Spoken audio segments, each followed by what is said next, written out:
Good morning and welcome back to Margin. This morning, we're going to talk about the importance of changing your habits. So let's jump right into it.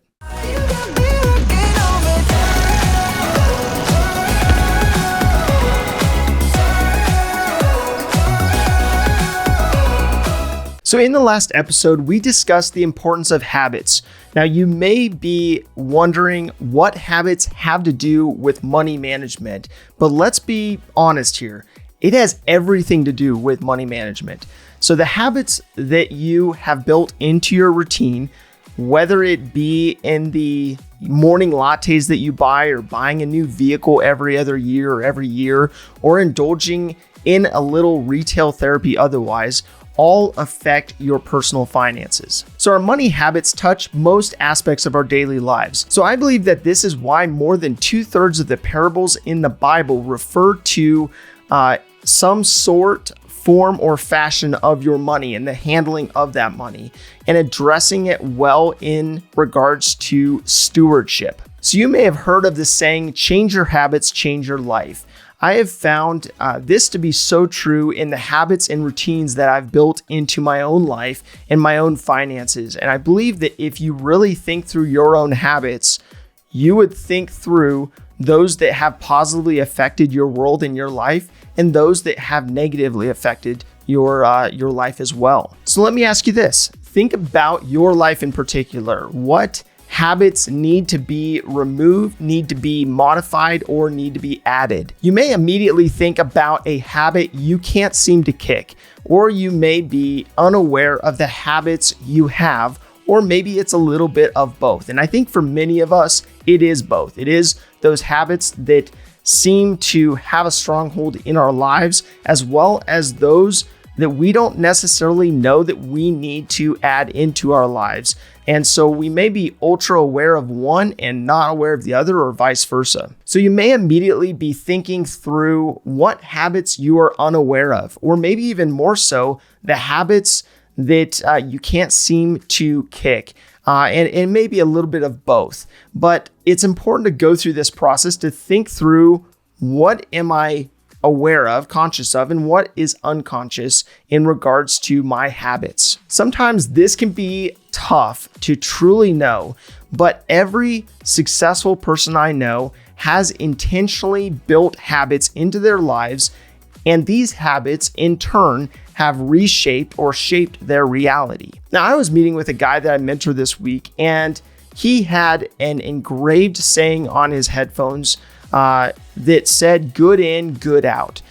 So even thinking from that context, how intentional are you to put good in, to have those habits that are positive and that are positive in the sense of reinforcing other good habits? So if you think about it, where you are currently in life, your faith, your relationships, health, career, bank account, to just name some, are all a current representation of your previous habits and how well you filtered the information, influences, and impacts coming into your world that you've experienced. So in the world of corporate finance, this is relatable to a balance sheet. A balance sheet shows the assets and the liabilities of that organization up to a given point in time. Now, it's a show-all of sorts for the health of the organization, a snapshot of the decisions that were made previously and the reality that now exists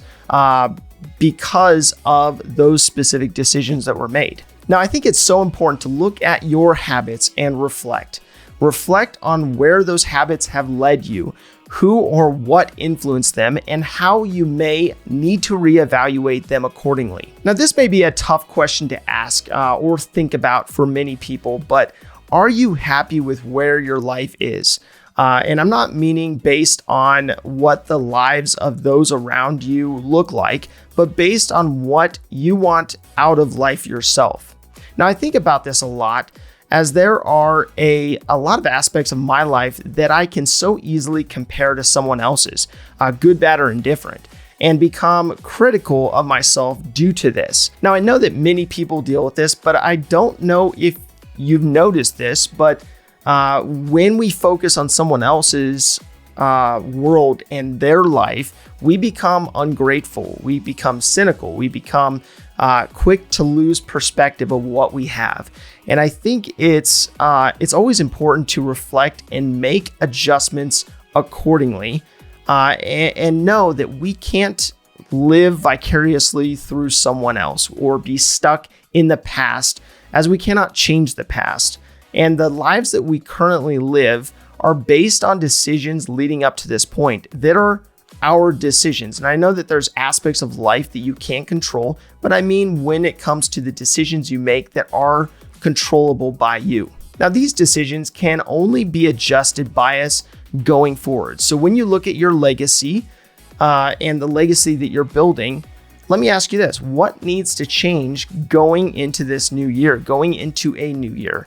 And it's always a great time to reflect and really think about what needs adjustment. Is it a detox from spending? Is it social media? Is it busyness? Or is it something that needs to be completely removed, like stress caused by a large car payment, maybe a toxic friendship or relationship, maybe a failing business that you need to close down, or a destructive habit that needs to be removed. Now, there are also habits that are healthy, but we may not be spending enough time engaging in those healthy habits due to being distracted by the unhealthy ones that we engage with. So maybe you need to level up and swap a good habit for a better one. You may have a habit of going walking in the mornings, but maybe you need to level up in order to spend more time in the gym to lose weight and to gain, muscle mass, or it could be applied to so many other areas. But just leveling up to take a good habit and really excel that to level it up accordingly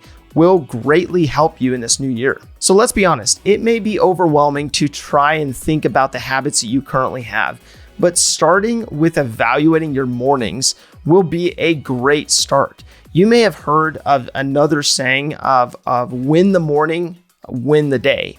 Now, this will vary significantly based on the complexity of your life, and I understand that. Whether you have a spouse, whether you have children, pets, or you work from home, or you have to commute to get to your job.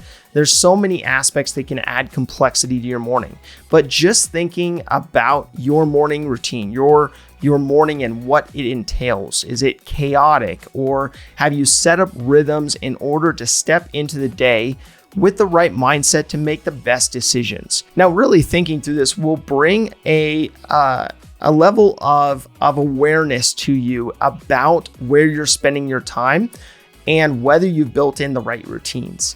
Now, my call to action today is to start with your morning routine, evaluating your morning. Write down your routine, if you have one, prior to work, prior to heading into your day.